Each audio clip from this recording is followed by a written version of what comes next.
Hello दोस्तों, आप सभी का स्वागत है आपके अपने YouTube channel study with Ravi पर। दोस्तों, इस क्लास में हम Uttarakhand GK GS practice set series का 13वां प्रैक्टिस सेट करने जा रहे हैं, जिसमें सभी क्वेश्चंस इंपॉर्टेंट और सिलेक्टेड हैं। दोस्तों, हम अपने इस डेली प्रैक्टिस सेट में 40 प्रश्नों को सोल्व करते हैं और इन 40 प्रश्नों में उत्तराखंड करंट अफेयर्स के प्रश्न भी रहते हैं, ठीक है, जिससे आपके उत्तराखंड करंट अफेयर्स का भी रिवीजन अच्छे से हो सके। पर आप लोग कमेंट कर रहे थे कि सर आप उत्तराखंड करंट अफेयर्स के प्रश्न कम मात्रा में शामिल करते हैं, तो आप सभी के कहने पर दोस्तों आज हमने अपने इस प्रैक्टिस सेट में उत्तराखंड करंट अफेयर्स के प्रश्नों की संख्या बढ़ा दी है, ठीक है। और जो टोटल प्रश्न है आज के इस प्रैक्टिस सेट में 48 रहेंगे, ठीक है। तो आप वीडियो के एंड तक जरूर बने रहिएगा और कमेंट करके बताइएगा कि आपने 48 में से कितने क्वेश्चन सही किए हैं, ठीक है। तो चलिए शुरू कर लेते हैं आज के अपने इस क्लास को, जिसका पहला प्रश्न है, बताना है दोस्तों कि उत्तराखंड के प्रथम विधि आयोग के अध्यक्ष कौन थे। फ्रेंड्स, उत्तराखंड के प्रथम विधि आयोग के अध्यक्ष थे धर्मवीर शर्मा। सही आंसर रहेगा ऑप्शन ए, ठीक है। दोस्तों, उत्तराखंड के प्रथम विधि आयोग के अध्यक्ष रहे धर्मवीर शर्मा और वर्तमान में विधि आयोग के अध्यक्ष हैं राजेश टंडन, ठीक है। अगर आपसे पूछ लिया जाए कि आर के दर कौन है, तो दोस्तों आर के दर पहले वित्त आयोग के अध्यक्ष रहे हैं, ठीक है। और वर्तमान में उत्तराखंड वित्त आयोग के अध्यक्ष हैं इंदु कुमार पांडे, ठीक है। और बात करेंगे हम विजेंद्र जैन की, तो विजेंद्र जैन यह दोस्तों उत्तराखंड मानव अधिकार आयोग के पहले अध्यक्ष रहे हैं, ठीक है। और वर्तमान में उत्तराखंड मानव अधिकार आयोग के जो अध्यक्ष हैं तो वह दोस्तों विजय कुमार बिष्ट हैं, ठीक है। तो ये सभी बातें आप याद रखिएगा इस प्रश्न को लेकर। अगला प्रश्न है कि उत्तराखंड के सबसे अधिक पर्यटन स्थल किस क्षेत्र में पाए जाते हैं। तो दोस्तों उत्तराखंड के सबसे अधिक पर्यटन स्थल शिवालिक क्षेत्र में पाए जाते हैं। सही आंसर रहेगा ऑप्शन डी, ठीक है। बढ़ते हैं नेक्स्ट क्वेश्चन की ओर।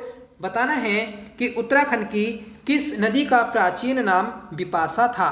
दोस्तों उत्तराखंड की सरस्वती नदी का प्राचीन नाम बिपाशा था, तो सही आंसर रहेगा ऑप्शन ए। इसके अलावा दोस्तों उत्तराखंड की कुछ प्रमुख नदियां हैं जिनके प्राचीन नाम भी पूछ लिए जाते हैं, ठीक है। तो इन्हें भी दोस्तों देख लेते हैं। पहली नदी है दोस्तों अलकनंदा नदी, तो इसका प्राचीन नाम था सिंधु व सतुद्री, ठीक है। और धौली गंगा, तो धौली गंगा को दोस्तों प्राचीन काल में नीतवा के नाम से जाना जाता था, ठीक है। मंदाकिनी नदी, इसका प्राचीन नाम दोस्तों रसा था, ठीक है। पिंडर नदी, इसका प्राचीन नाम दोस्तों क्रूमू। और मंदाकिनी नदी की बात करेंगे तो मंदाकिनी नदी को प्राचीन काल में कुंभा के नाम से जाना जाता था, ठीक है। बात करेंगे हम गंगा की, तो गंगा को दोस्तों सरयू के नाम से जाना जाता था और यह प्राचीन काल की सबसे पवित्र नदी रही है, ठीक है। दोस्तों नयार या नाबालिका, तो इसका प्राचीन नाम दोस्तों परुषणी है, ठीक है। सरस्वती नदी हमारे क्वेश्चन में पूछी गई थी, तो इसका प्राचीन नाम था दोस्तों बिपाशा, ठीक है। तो ये प्रमुख नदियां थीं जिनके हमने प्राचीन नाम भी जाने हैं। अगला प्रश्न है कि मोती घाट परियोजना किस नदी पर निर्मित है। दोस्तों मोती घाट परियोजना यह सरयू नदी पर बनी है। सही आंसर रहेगा ऑप्शन बी, ठीक है। छठा प्रश्न है कि कौन सी जनजाति फसलों की रक्षा देवी के रूप में जगमथिया की पूजा करती है, ठीक है। तो दोस्तों राज्य की थारू जनजाति फसलों की रक्षा देवी के रूप में जगमथिया देवी की पूजा करती है। सही आंसर रहेगा ऑप्शन डी, ठीक है। सातवां प्रश्न है और वेरी इंपॉर्टेंट क्वेश्चन है दोस्तों, उत्तराखंड में कहाँ देश का पहला वृक्ष उद्यान स्थापित किया जाएगा। तो दोस्तों उत्तराखंड का पहला वृक्ष उद्यान यह मुनस्यारी पिथौरागढ़ में स्थापित किया जाएगा। सही आंसर रहेगा ऑप्शन ए, ठीक है। इसके अलावा दोस्तों मुनस्यारी में ही राज्य का पहला लाइकेन पार्क बनाया गया है, ठीक है। तो ये दोस्तों आप याद रखिएगा क्वेश्चन, ये क्वेश्चन दोस्तों आपके आने वाले एग्जाम में जरूर पूछा जाएगा, ठीक है। क्योंकि जो वृक्ष है तो वह राज्य का राजकीय वृक्ष है, ठीक है। आठवां प्रश्न है कि नोलिंग मेला कहाँ लगता है। फ्रेंड्स, राज्य में नौलिंग मेला यह बागेश्वर जनपद में लगता है। सही आंसर रहेगा ऑप्शन सी। ठीक है, नवा प्रश्न है कि गौरवशाली उत्तरांचल पुस्तक के लेखक कौन है। सही आंसर रहेगा दोस्तों option A Devkinandan Pandey. Friends, Devkinandan Pandey की प्रसिद्ध पुस्तक है गौरवशाली उत्तरांचल। ठीक है फ्रेंड्स, देवकीनंदन पांडे के द्वारा भागीरथी पांडे के साथ मिलकर प्रेम विद्यालय की स्थापना की गई थी। ठीक है, और कहाँ की, तो ये दोस्तों ताली खेत अल्मोड़ा में की थी। ठीक है, तो आप प्रेम विद्यालय के संस्थापक भी जरूर याद रखिएगा क्योंकि ये विद्यालय एग्जाम में पूछा जा चुका है। 10वां प्रश्न है कि भारतीय सर्वेक्षण विभाग पर डाक टिकट कब जारी किया गया।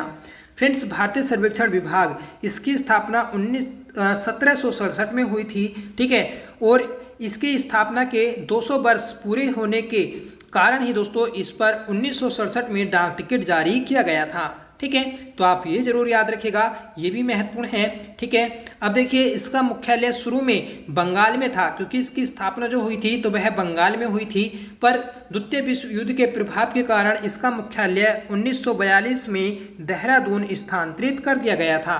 ठीक है, तो ये सभी फैक्ट्स आप याद रखिएगा भारतीय सर्वेक्षण विभाग को लेकर। अगला प्रश्न है सबसे कम पुलिस थाने किस जिले में है। तो दोस्तों राज्य में सबसे कम पुलिस थाने रुद्रप्रयाग जनपद में है। सही आंसर रहेगा ऑप्शन सी, क्योंकि राज्य में सबसे कम जनसंख्या जो है तो वह दोस्तों रुद्रप्रयाग जनपद में है। अगर आपसे पूछ लिया जाए कि सबसे ज़्यादा थाने कहाँ हैं तो दोस्तों याद रखिएगा हरिद्वार में। ठीक है, क्योंकि हरिद्वार में दोस्तों सबसे ज़्यादा जनसंख्या है। अगला प्रश्न है कि 2017 में उत्तराखंड को खुले में शौच मुक्त राज्य घोषित किया गया है। खुले में शौच मुक्त घोषित होने वाला उत्तराखंड देश में कौन से नंबर का राज्य है। तो दोस्तों उत्तराखंड खुले में शौच मुक्त घोषित होने वाला देश में चौथा राज्य है। सही आंसर रहेगा ऑप्शन डी। ठीक है, तो वेरी इंपॉर्टेंट क्वेश्चन है। सबसे पहले आपको याद रखना है कि राज्य को खुले में शौच मुक्त कब घोषित किया गया। तो दोस्तों 2017 में घोषित किया गया था। ठीक है, और खुले में शौच मुक्त घोषित होने वाला यह देश का चौथा राज्य बना है। ठीक है, अगला प्रश्न है कि बीपीएल परिवारों को निःशुल्क विद्युत कनेक्शन उपलब्ध कराने के लिए राज्य में कौन सी योजना संचालित है। तो दोस्तों बीपीएल परिवारों को निःशुल्क विद्युत कनेक्शन उपलब्ध कराने के लिए राज्य में सौभाग्य योजना संचालित है। यह दोस्तों SC ST के लिए भी संचालित है। ठीक है, तो ये भी आप याद रखिएगा। इसकी जो शुरुआत हुई तो दोस्तों 9 मार्च 2018 को हुई थी। ठीक है, तो सौभाग्य योजना कब शुरू हुई, 9 मार्च 2018। किससे संबंधित है, तो दोस्तों निःशुल्क विद्युत कनेक्शन उपलब्ध कराने से। ठीक है, अगला प्रश्न है उत्तराखंड की पहली महिला सैन्य अधिकारी कौन है। तो दोस्तों उत्तराखंड की पहली महिला सैन्य अधिकारी भावना गुरु रानी है। सही आंसर रहेगा ऑप्शन सी। अगर आपसे पूछ लिया जाए कि पहली महिला मेजर कौन है तो याद रखिएगा कि मेजर माया टमटा। ठीक है, अगला प्रश्न है कि हिमालय पुरातत्व एवं नरवंशीय संग्रहालय श्रीनगर पौड़ी में इसकी स्थापना कब हुई। तो दोस्तों हिमालय पुरातत्व एवं नरवंशीय संग्रहालय श्रीनगर पौड़ी में स्थित है। इसकी स्थापना 1980 में हुई थी। सही आंसर रहेगा ऑप्शन ए। ठीक है, 16वां प्रश्न है कि राज्य औद्योगिक विकास निगम लिमिटेड सिडकुल की स्थापना कब हुई। तो दोस्तों सिडकुल की स्थापना 2002 में हुई थी। सही आंसर रहेगा ऑप्शन बी। राज्य में कुल 8 सिडकुल हैं, ये आप याद रखिएगा। कहाँ कहाँ है तो दोस्तों डिटेल में एक बार जान लेते हैं क्योंकि इससे एग्जाम में प्रश्न बनता है। ठीक है, तो दोस्तों हरिद्वार सिडकुल ये दोस्तों सर्वाधिक उद्योगों वाला और सर्वाधिक रोजगार देने वाला सिडकुल है। उसके बाद आता है दोस्तों पंतनगर सिडकुल जो कि उधम सिंह नगर में स्थित है। ये दोस्तों सर्वाधिक क्षेत्रफल वाला सिडकुल है। ठीक है, इसके बाद आता है दोस्तों तीसरा सिडकुल जो कि सैलाकुई देहरादून में स्थित है। ठीक है, और यह दोस्तों 50 एकड़ क्षेत्रफल में फैला है। चौथा सिडकुल है दोस्तों एल्डिको सिडकुल सितारगंज। ठीक है, और ये भी दोस्तों US नगर में स्थित है, जो कि 1093 एकड़ में फैला है। सिकड्डी ग्रोथ सेंटर ये दोस्तों कोटद्वार पौड़ी में स्थित है। ठीक है, फिर आता है दोस्तों IT पार्क सहस्त्रधारा देहरादून। ठीक है, 7वां है दोस्तों सिटकुल फेज 2 सितारगंज। ठीक है, 8वां है दोस्तों एकीकृत औद्योगिक स्थान पौड़ी सुमाड़ी। ठीक है, तो सुमाड़ी में भी दोस्तों सिटकुल स्थित है। ठीक है, तो ये 8 सिटकुल हैं जिससे दोस्तों एग्जाम में कई बार प्रश्न पूछे गए हैं। अगला प्रश्न है कि उत्तराखंड में उत्तर रेलवे का सबसे आखिरी रेलवे स्टेशन कौन सा है। तो दोस्तों उत्तर रेलवे का सबसे आखिरी स्टेशन है दोस्तों देहरादून रेलवे स्टेशन। सही आंसर रहेगा ऑप्शन बी। ठीक है, देखिए जो आखिरी स्टेशन है आपको एक बार बता देता हूँ। एक आता है दोस्तों टनकपुर में आखिरी स्टेशन जो कि चंपावत में है। फिर उसके बाद आता है दोस्तों एक काठगोदाम में जो कि हल्द्वानी नैनीताल में स्थित है। ठीक है, फिर उसके बाद आता है दोस्तों रामनगर। ठीक है, जो कि आपका नैनीताल में स्थित है। फिर एक आता है दोस्तों कोटद्वार, तो वह आपका पौड़ी में स्थित है और पौड़ी का एकमात्र रेलवे स्टेशन है। ठीक है, और एक आता है दोस्तों देहरादून। तो ये जो है दोस्तों राज्य के अंतिम रेलवे स्टेशन है, याद रखिएगा। ठीक है, अगला प्रश्न है कि राज्य में ग्रामीण साक्षरता का प्रतिशत कितना है। तो राज्य में ग्रामीण साक्षरता का प्रतिशत 76.31% है। सही आंसर रहेगा ऑप्शन सी। ठीक है, नेक्स्ट क्वेश्चन है कि झामर या झिवरा आभूषण शरीर के किस अंग में पहना जाता है। तो झामर या झिवरा आभूषण यह दोस्तों पैर में पहना जाता है। सही आंसर रहेगा ऑप्शन सी। ठीक है, नेक्स्ट क्वेश्चन है कि पुरंदर पर्वत राज्य के किस जिले में है। तो दोस्तों राज्य में पुरंदर पर्वत यह है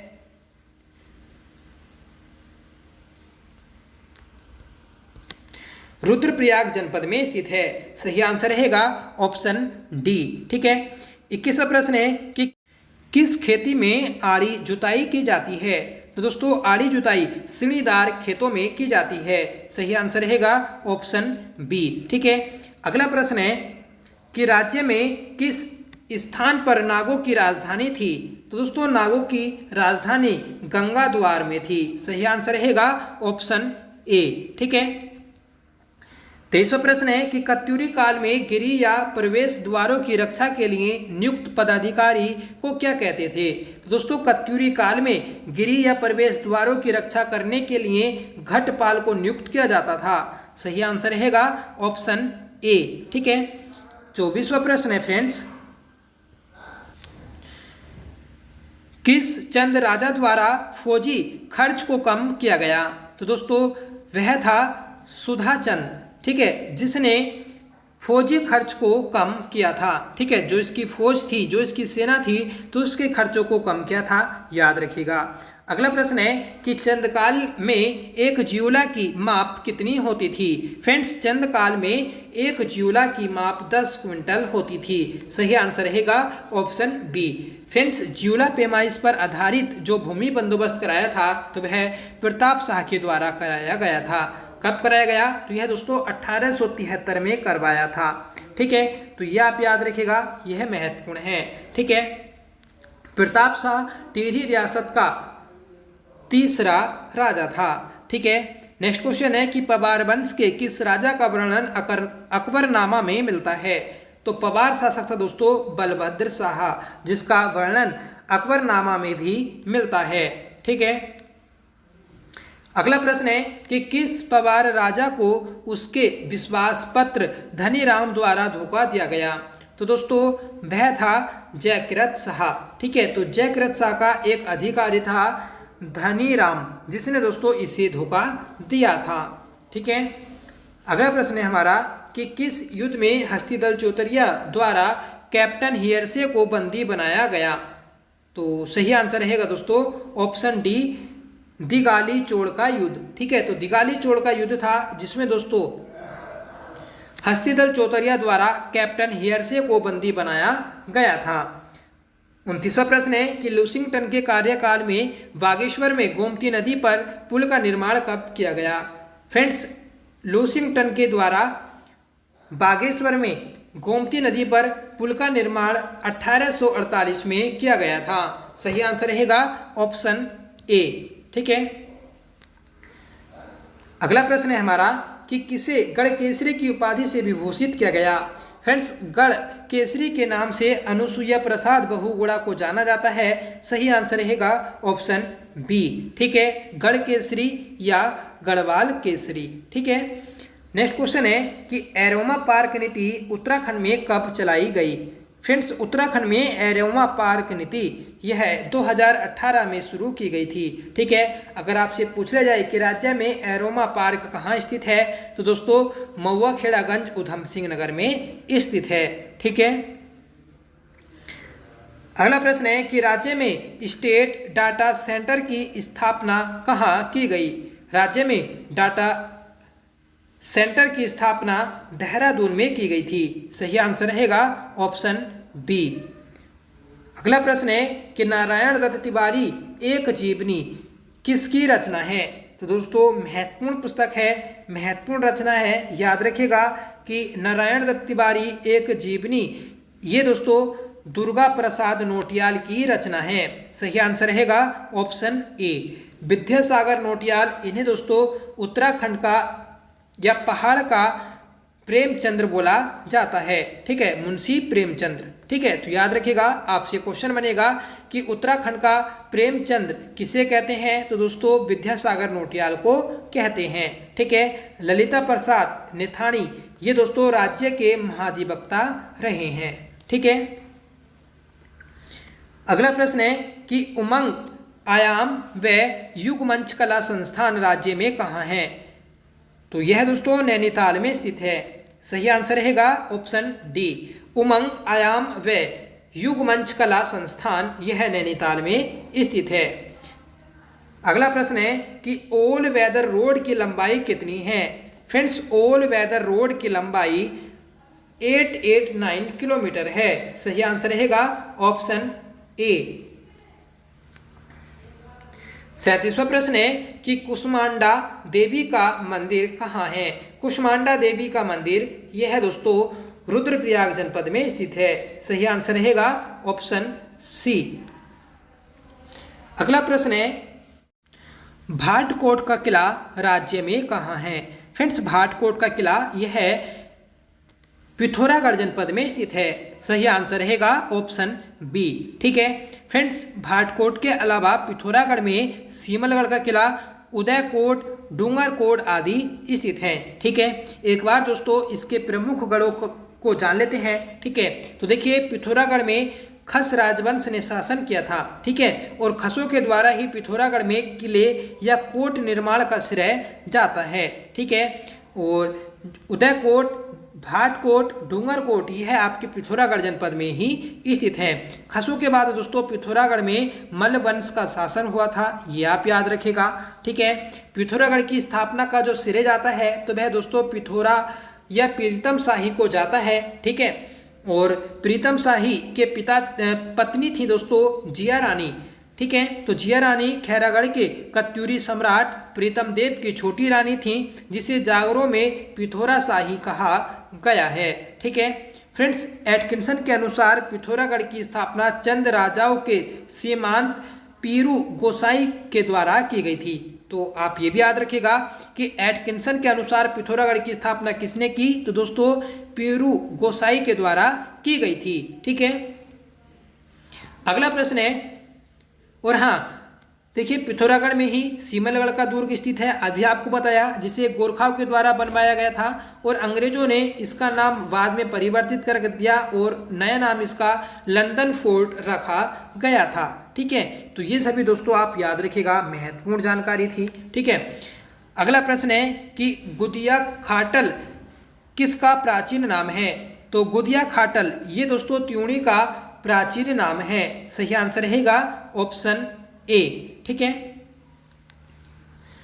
40वां प्रश्न है कि किसी व्यक्ति का अनिष्ट कराने के लिए उसके विरुद्ध जो तांत्रिक अनुष्ठान किया जाता है उसे क्या कहते हैं।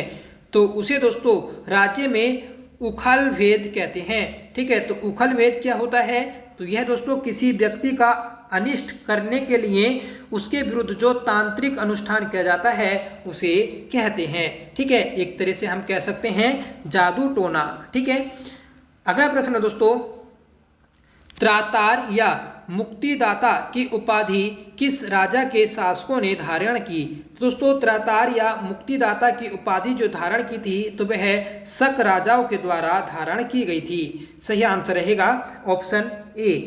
43वां प्रश्न है कि चंगेज खान का मूल नाम क्या था?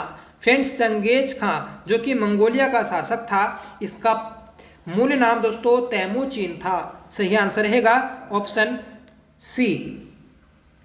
नेक्स्ट क्वेश्चन है कि भक्ति को दार्शनिक आधार प्रदान करने वाले प्रथम आचार्य थे। फ्रेंड्स, भक्ति को दार्शनिक आधार प्रदान करने वाले प्रथम आचार्य थे रामानुजनाचार्य। सही आंसर रहेगा ऑप्शन डी। ठीक है, 45वां प्रश्न है, अप्रैल 2024 को उत्तराखंड के किस स्थान पर शारदा कॉरिडोर बनाए जाने की घोषणा की गई? सही आंसर रहेगा ऑप्शन बी टनकपुर। टनकपुर दोस्तों चंपावत में स्थित है और यहाँ पर शारदा कॉरिडोर बनाए जाने की घोषणा की गई है। ठीक है, और ये कॉरिडोर जो बनाया जाएगा इसे बनाने वाली संस्था है दोस्तों उत्तराखंड पर्यटन विकास परिषद। ठीक है, नेक्स्ट क्वेश्चन है कि निम्नलिखित में से किसे लंदन में ग्लोबल ब्रिलियंस अवार्ड से सम्मानित किया गया? तो राज्य के प्रसिद्ध गायक हैं नरेंद्र सिंह नेगी, जिनके द्वारा दोस्तों उत्तराखंड का राज्य गीत भी गाया गया था। तो इन्हें दोस्तों ग्लोबल ब्रिलियंस अवार्ड से लंदन में सम्मानित किया गया था। ठीक है, अगला प्रश्न है कि जीआईपी सूचकांक बनाने वाला पहला राज्य कौन बना? तो दोस्तों जीईपी सूचकांक बनाने वाला उत्तराखंड देश का पहला राज्य बना है।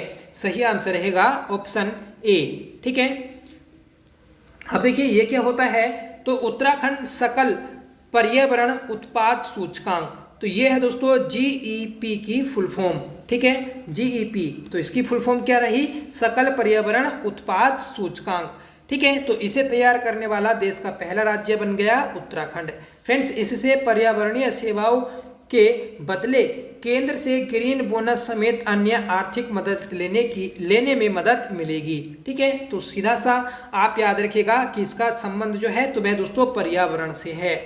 अगला प्रश्न है कि सतत विकास के लक्ष्य SDG सूचकांक 2024 में उत्तराखंड ने कौन सा स्थान प्राप्त किया? तो SDG रिपोर्ट या इंडेक्स में उत्तराखंड ने पहला स्थान प्राप्त किया है। सही आंसर रहेगा ऑप्शन बी। ठीक है, सस्टेनेबल डेवलपमेंट गोल। ठीक है, तो ये है दोस्तों सतत विकास लक्ष्य, जिसमें उत्तराखंड की पहली रैंक रही है। उत्तराखंड के साथ ही दोस्तों केरल राज्य का भी पहला स्थान रहा है, ये आप याद रखिएगा। ठीक है, इससे पहले 2023-24 की जो रैंक थी, ठीक है, इससे पहले जब 2020 में रैंक जारी की गई थी तो उसमें उत्तराखंड की जो रैंक थी तो वह दोस्तों तीसरी थी। ठीक है, तो अब देखिए तीसरी रैंक से पहले स्थान पर आ गया, तो उत्तराखंड ने सुधार किया है। ठीक है, तो ये थे दोस्तों आज की हमारी क्लास, जिसमें हमने 48 प्रश्नों को जाना। सभी प्रश्न दोस्तों महत्वपूर्ण थे, इंपॉर्टेंट थे। ठीक है, आज का इस क्लास का होमवर्क है कि उत्तराखंड में उत्तर रेलवे का सबसे आखिरी रेलवे स्टेशन कौन सा है? तो उत्तराखंड में उत्तर रेलवे का सबसे आखिरी जो रेलवे स्टेशन है ये आपको कमेंट करके बताना है कि सही आंसर क्या रहेगा। साथ में बताइएगा कि आपको ये क्लास कैसी लगी। आई होप क्लास आपको पसंद आई होगी। अगर आपको पसंद आई हो तो प्लीज़ इसे लाइक करिएगा, दोस्तों में शेयर करिएगा, आपसे रिक्वेस्ट है। ठीक है, आपने अगर पिछले सभी प्रैक्टिस सेट नहीं देखे हैं तो आप उन्हें जरूर जाकर देखिएगा। अगर आप ये डेली प्रैक्टिस सेट देखते हैं दोस्तों तो आपको एग्जाम में जरूर हेल्प मिलेगी, ये मेरा आपसे वादा है। ठीक है, तो थोड़ा ट्रस्ट करिएगा, सपोर्ट करिएगा, जिससे दोस्तों हम आगे बढ़ सकेंगे और ये हमारी डेली की सीरीज चलती रहेगी। ठीक है, तो चलिए मिलते हैं नेक्स्ट वीडियो के साथ, तब तक के लिए bye. Thank you so much for watching. Jai Hind.